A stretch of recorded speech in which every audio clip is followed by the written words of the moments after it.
Okay mga kasaka, iti-test na rin po natin pagkatapos na ito na ang final na proseso. Iti-test naman ang mga makina. Ayan.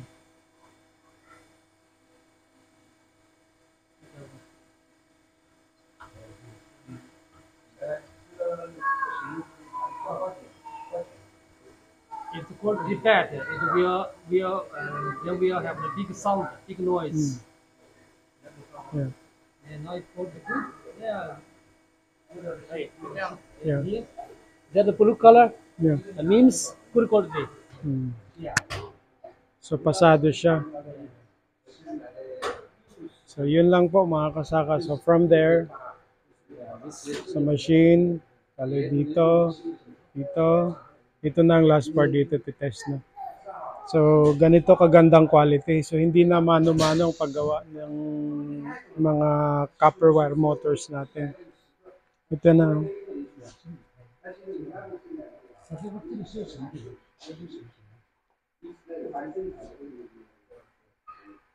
Yan.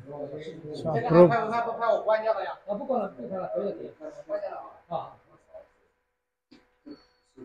Because here still need to connect this. Need to add the connector. Yeah, it's okay already. Yeah. It's perfect. Yan. So, yun po ang demo ng mga motor natin gamit ang mga makabagong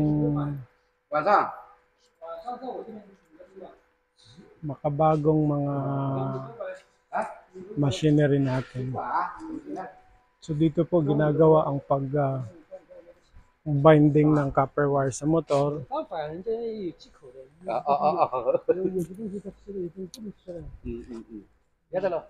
Ito po yung factory ng manufacturer natin. So itong side na to para sa motor. Dito po sa side para sa pellet machines.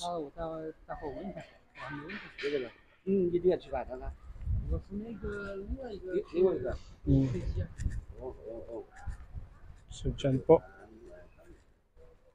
ginagawa ng tinitest ang mga machines natin.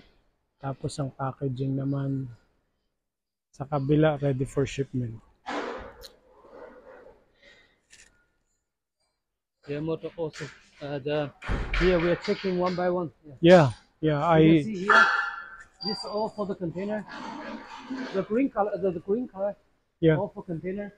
And this in there. This in here. If it's good, take it out. The packing. I have a question. Which one is do you know the old model doesn't have like this connector? Yeah, The old model, I know. Here can add. which is better? This new or the old one? Of course, this one. This Of is course, better? This one. Yeah, this is better. I see. I can add this for you. It's okay. No problem. Just connect it.